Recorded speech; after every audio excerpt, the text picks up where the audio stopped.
My special guest today is Patricia Vonne. She's a three-time Austin Music Award winner. She has released 8 studio albums on her own label, Bandolera Records. She's going to tell us all about that. Yeah, Congratulations on thank having a you. record label. I'm so honored to be a musician, an indie artist, because I live in the present. I just live for the day. And this year I'm releasing my 9th album, which It's is the first incredible. time I release a live album, live from Austin, Texas. And I just feel so honored to, walk that path, el camino del músico. Well, yeah, so Patricia is telling us a little bit about the 9th album that's coming up. I'll give you the name here. It's Patricia Vonne, live from Austin, Texas. Got 14 songs. It's presented by Zodiac Studios and Austin Music Live.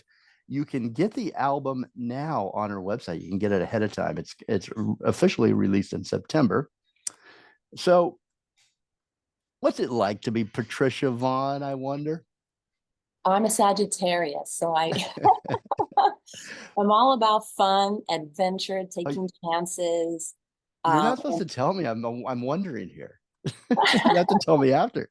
I want to see if I have any of it right. Can I oh, get you? sure, Can I sure. tell you Oh, what I think? sorry. No, Yeah, it's go okay. ahead. You are full of energy, and that's what I love about you. Anytime I've talked to you, and I get that opportunity, it's so great because you've just got this great energy, and everybody's going to find out and feel what I feel here in just a moment. But again, like I was preparing for the interview, I'm thinking, what's it like to be you? Is it exciting? The reason that question came to mind is because when I watch you perform, it sure seems to be. Patricia has a special kind of energy as a performer. It's unselfish, I think, in how she gives herself to her audience totally through these performances. It's almost like she's feeding them. She's feeding them energy and music and life. Does her powerful energy request anything of her in return? These are the things I'm wondering. It must. What thoughts creep in during the times when she is alone, traveling from town to town, touring and performing across her beloved home state of Texas, or across this vast, wide country from California to New York and across Europe? Does she have these moments of loneliness or doubt during these days? Does she allow those types of things in? I'm not sure. She seems like she is very self confident, very high energy, very brave. Are these moments filled with hope or inspiration for her? What's next? Who will she meet? Who will she inspire? Who will inspire her? Is it in these moments that she finds her creativity, her inspiration, and her strength as an artist and a performer?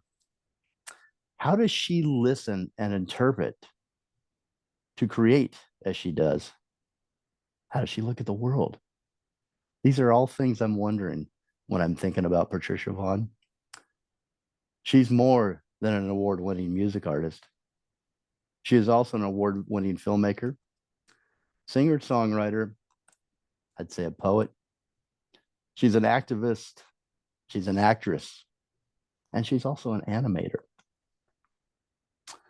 I think about what it's like for Patricia to find the music and the ethereal and the everyday. What's it like for her to be able to capture the notes, to recreate what only she is hearing at this moment or those moments, and then to play it for us on her guitar, to add ingredients to what she hears, the texture, the context, her musicians? Or what's it like to see the beauty in the ordinary through her camera lens, or her words that become more than just words through her pen, and then capture these things and then share them with us? To write from deep, to imagine, to play, to perform, to capture the ears and the eyes of everyone orbiting around you, to slow them down and make them see you. What's it like? Let's find out. Welcome, Patricia Vonne. Wow, that's incredible. Thank you so much for that. Pulling out my pen. You got a little fan there. You're checking it out on the YouTube channel. Well, thank you so much. That was so generous of you. Well, where do you find that incredible self-confidence and bravery to do all that you do? And we're going to get into all the different things that you do individually, because I think and we need to peel back the layers here and get to know you. But where do you find that? That's incredible talent and Thank then you. bravery. I think I start with my family, you know, my mom and dad. My dad's from the border of Mexico, La Frontera, from Rio Grande City, Texas, one of 11 children, firstborn, um, very modest beginnings on a dirt floor with 11 kids, if you can picture that. And he was the first to put himself through college with a He was music a salesman, school. right? Well, he was a salesman, but he put himself through college with a music scholarship as a drummer. Oh, wow. And I didn't know that. so his work ethic was something I always strive to have. My mom also from El Paso, actually, she was a psychiatric nurse and stayed home to give birth to 10 children, and but went right back to school to get the psychiatric degree as a registered nurse and worked the night shift. So she'd be home when we got home from school. So they sacrificed absolutely everything for all of us. Devout Christians, devout Catholics. So we grew up with that faith, they go to church every day, and they pray for all of us. So it's that faith. But they always encouraged music in the house. They always encouraged for us to follow our dreams. They always supported us. And they always did say, have a backup plan as well, So on the side, I'd get my real estate license. At one point, I got my massage therapy license for 22 years. And during COVID, I stopped. But I mean, wow, it's like having your license to do other things to invest in your music and your passion. And so thank goodness I had very supportive parents to be the roots of my strength. So I owe it to my mom and dad. Um, so that's that question, right? Yeah, well, 11 kids, that's incredible. On my dad's side, and then I'm one of 10, five girls, Okay. five boys. We're all pretty much artistic in our own way, and I chose the path of music. Moved to New York City back in 1990, was there for 11 years and started my band with transplanted Texans, but I just always had that pull of music. I was telling you earlier that I was a very shy girl growing up. I was the fourth child, so in the middle, but I didn't start talking until I was almost 4. Really? My mom said I would just point and the kids would know what I needed, but I don't know, I always felt very shy. But music really came, and dance. My mom put me in ballet age 9, and my first rock concert experience was watching Johnny Reno and the Sax Maniacs when I was a teenager live. And Johnny Reno with his saxophone, he played with Stevie Ray Vaughan for many years and Chris Isaac, but he was so magnanimous, just majestic on stage, and he would jump on the bars with his saxophone and on our table playing. And I just remember, I want to do that. Like, wow, if only I could be so uninhibited in an artistic way. And so he was my first rock concert live, and it really inspired me.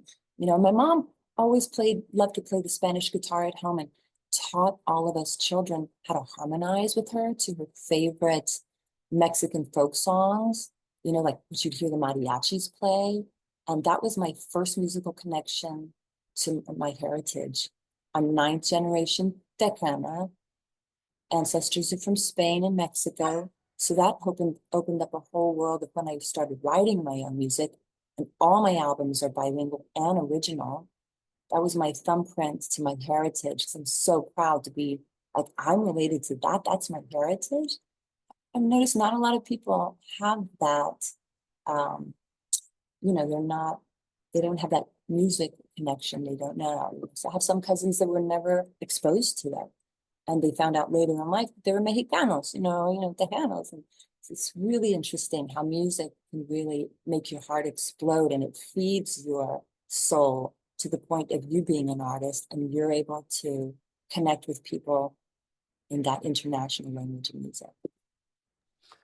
Well, that's so interesting that you took your heritage and you're growing up in it, right? You're growing up with your family, and you're listening to your music, to the music from Spain and from different I guess heritage, your heritage and your family, your background, and then you're absorbing that and kind of consuming that, and then taking it and making it your own. That, I think that's so incredible, that because your music is very authentic and layered, and got a lot of complexity, right? And feels authentic. It feels like you are in Spain when you're listening to some of the music, and that's beautiful. But I wanted to go back to, you didn't speak, you said, until you're 4 years old. Do you remember any of that time? Oh, sure. Do you think Well, I mean, of not the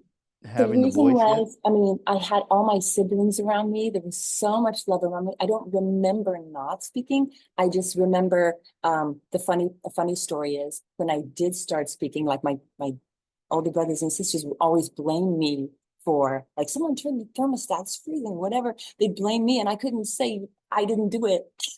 Oh, So my that's mom not said, nice. wait till she learns to speak. And sure enough, when my answer was, I didn't feel myself. I didn't feel myself do it. And she goes, well, there you go. She didn't do it. Yeah. But it's so funny. I think my first phrase was, I don't want no more. She wanted, ¿Quieres más tole? I don't want no more. For whatever reason, I remember there No, was such joy in the house, and watching my mom play the Spanish guitar and teaching us, like, her favorites were Armando Manzanero, Maria Grever, and Agustin Lara. She would tell the stories behind the songs. If ever our favorite pastime, because my dad was a traveling salesman for 39 years, door to door, selling cookware and chinaware, silverware. And so my mom, to divert us, was singing, making sure she would count our heads and make sure we were all in the living room, and we would sing, which could go on for hours.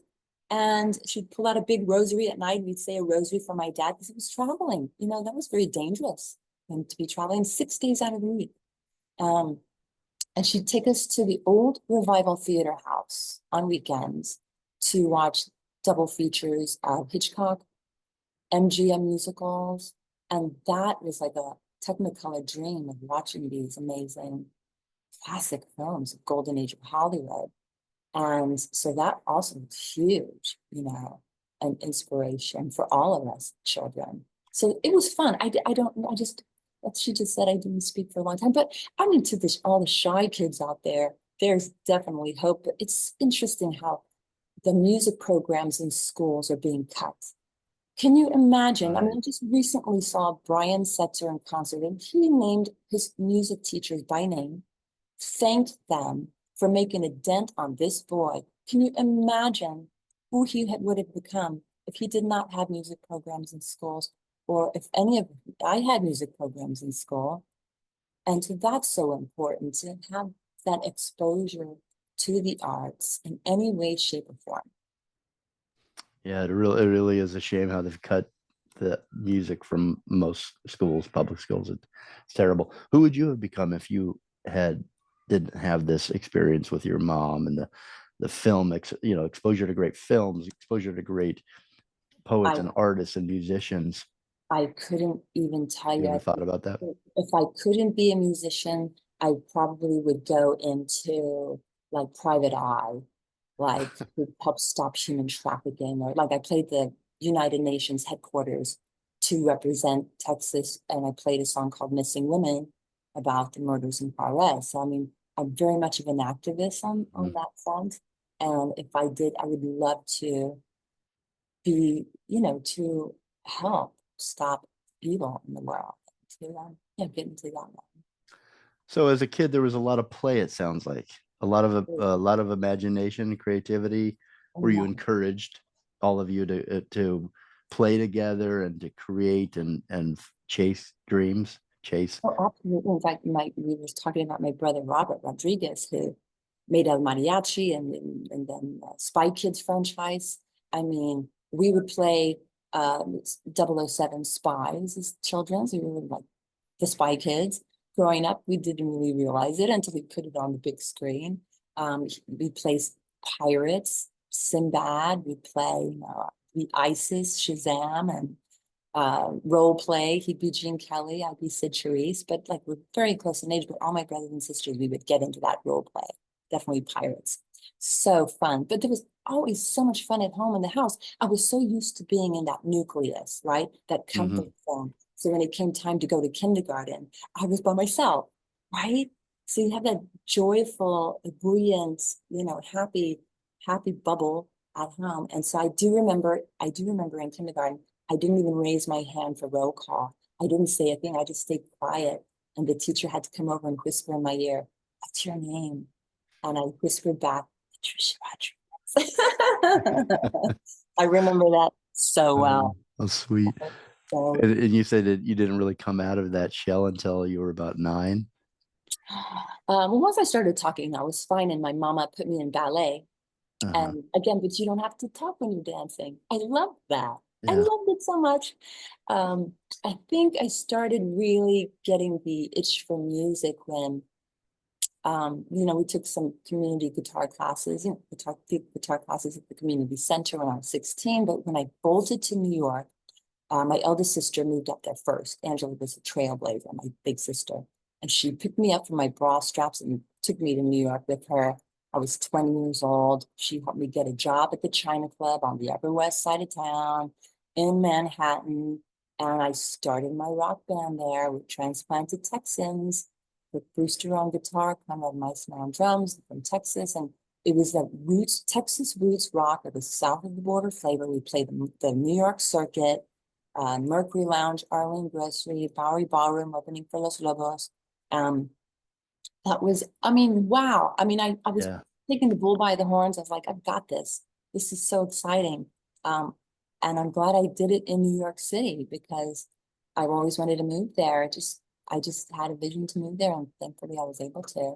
So where does that come from? Where does that bravery, that passion? It sounds like the passion was cultivated through the family and the warm, Yeah, most the certainly. bubble, right, that you were Like able I to said, express. my sister was a trailblazer. She graduated from St. Edward's and never looked back. You know what? She's still in New York City, and I visit her every single year. I call her every January 17th because that was the anniversary date of when she helped me move there.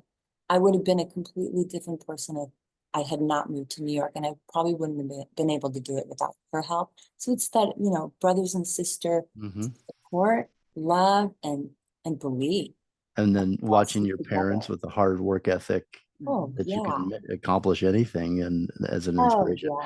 yeah. Do you still go? Because I'm going back to not speaking until you're 4, then finding some confidence, then getting put into kindergarten and then grade school, and slowly, not kind of, you had to push yourself out of your comfort level, it sounds like, but Oh, you yeah. had these talents, the special way of looking at the world. Do they still conflict for you? Do you find yourself still being that quiet young girl that Not maybe feels really. more comfortable there? Being in New York City for 11 years, I highly recommend, you know, be staying there for even 6 months or a few months. For 11 years, I really learned how to be aggressive, assertive, tenacious, and really doing things like being just going for your dreams. You have to sink or swim there, and it's the best and worst of everything. That's why I chose New York over any other place. And you can fall flat on your face. No one really cares. Just pick yourself up, dust off the boots, and keep walking. But I really feel that was a huge, boot camp for me in a good way. I wrote a song with one of my heroes. In fact, I just played with him in Dallas over the weekend, Willie Nile from New York. We wrote a song about New York called City is Alive. City is alive, full of angels and fire, fighting to survive, because the city is alive. And that's a triumph to encapsulate my time in New York in a song with one of my musical heroes, Willie Nile. And through music, I've written songs as a tribute to my other heroes, like Joe Ely from Lubbock, Texas. It's a song called Joe's Gone Riding, talking about his life. I wrote a song for Alejandro Escovedo when he was very, very ill back in 2005. He became the title track of Guitars and Castanets because he would let me jump the stage with my castanets. And Johnny Reno, I wrote a song, remember Johnny Reno and the Sax Maniacs? Well, on the same album with Joe and Al, there's a song called Sax Maniac. It's a tribute song, a real scorcher, and that's for him. So through my music, I get to write about these people and celebrate. I'm a musician, I can tell stories here. And another really pertinent story, before I even made my debut album, I got to go on tour with one of my huge musical heroes that scored the films of my brother's films, Desperado, Machete, From Dusk Till Dawn. His name is Tito La Riva of Tito and Tarantula. He was in a punk band called The Plagues, The Cruzados. We grew up listening to The Cruzados. They had castanets in their songs, with bilingual. And man, he's from El Paso, like my mama. So I met him on the set of my brother's film, Desperado. He's also an actor in the film, and he scored the film. And I wrote a song so fast called El Cruzado, a tribute song to him. And I get a call from him saying, I need a fifth member on my 8-week European tour. Tito and Tarantula, will you join me? So I got to tour with my musical hero before I made my debut album. And opening night was Paris, France. I mean, so that set my trajectory as anything else is icing on the cake. So let's start that debut album. So in my hotel stationery on tour with my hero, he was like our Mexican Bob Dylan, if you will. He wrote all of his own songs, all original, but it was that stamp of like his identity through his music being a Mexicano and not me being Mexicana. It's like, that's it. That's what my music's going to be. It's going to be Texas roots rock with a South and water flavor. And so I just feel so blessed to be able to work with my heroes and write about them and share the stage with them. Your music really is original. There is nobody else like you, I don't think. That you really are a unique and incredible artist that is so, the music's so powerful. I was listening to it this morning as I was writing and thinking about today, and just incredible. The soundtrack that you sent us is all handpicked by you. You really don't see barriers, do you? Do you? I'm a Do you see Sagittarius. anything as possible? Anything's possible. I'm like the cup overflowing with 1,000 amens. I'm, I feel like if you feel thwarted, you're meant to go a different way, but go for your aim. If the front door is closed, go through the side door, back door, chimney. And if it's really thwarted, maybe it's not meant to be. God has other plans. My mama taught me that. Sometimes it's just not meant to be. Try something else. But I'm just so thrilled to, again, it's that root of faith. If you want something, baby Jesus will provide. But you got to try. Don't stop. I meet so many young people at like Comic-Cons because I was the character in Sin City, the film, Frank Miller, co-directed by my brother Robert Rodriguez, and Frank Miller had asked me to be his character Dallas, one of the Old Town girls, and her alter ego is Zorro Girl. And I told him I have that outfit in my wardrobe. That's what I wear on stage. So I was like, wow, I get to be Zorro Girl, like Dallas. But at Comic-Cons when I'm signing, I ask the young people that come up to get an autograph, what's your passion? I want to hear their story. I can't tell you how many times they say that I used to be an illustrator. I used to be a filmmaker. I used to be artistic. I say, well, you mean used to be? Well, my teacher said I wasn't very good, or this detractor said I wouldn't cut it. It's impossible. You can't make your film without. I'm like, no, no, no. I said, you didn't listen to them, did you? I said, it's not too late. Just keep going, start over, and just create. Keep creating for yourself first, and then invite people to your end result, right? Keep it a secret for a while. Don't tell people because they're always going to try to tell you not to do it. And I can't tell you how many times that has happened, has brought tears to my eyes many times, because it's like, well, my sister thinks I'm good. But it's like, whoa, if only they knew to just believe in themselves to go like a freight train, freight train running, and don't ask for permission. Just ask yourself for permission to do it. Wonderful, wonderful advice. The world does beat you down, and the world does try to take your dreams, and just don't let it. It's great Especially in this advice. business, the music, it's not easy, but No, again, nothing the you're doing, trouble. by the way, is easy as an artist. But it's could you imagine any other way? You'd be miserable, wouldn't you, Oh yeah, I if would you have. listen to those voices or those And people? enjoy the triumphs. I mean, really embrace the triumphs and don't forget them. I mean, those are your awards and rewards. I do. And it really makes you go for the next, start writing songs for the next album. Right now, I'm writing songs for my 10th album. And I'm having such a great time, I made a Christmas album during COVID. And as I mentioned, I worked at the China Club in New York back in the 90s. And through social media, I was able to Yeah. keep in touch with these amazing musicians that I consider my dear friends. They all said yes during COVID. I had Steve Ferroni from Tom Petty's band. He played with him for 20 years. He was on a couple songs. He said yes. Carmen Rojas from David Bowie's band said yes to my Christmas COVID album. And three members of Chris Isaak, Tommy Price from Rebel Yell, Billy Idol's band said yes. And Ruben Blades said yes to my Christmas album. It was an indie, I mean, I'm an indie girl, but Did you doubt that they would say yes when you reached out to them? Were you nervous? Were I you, was, of course, sure. I was like, yeah.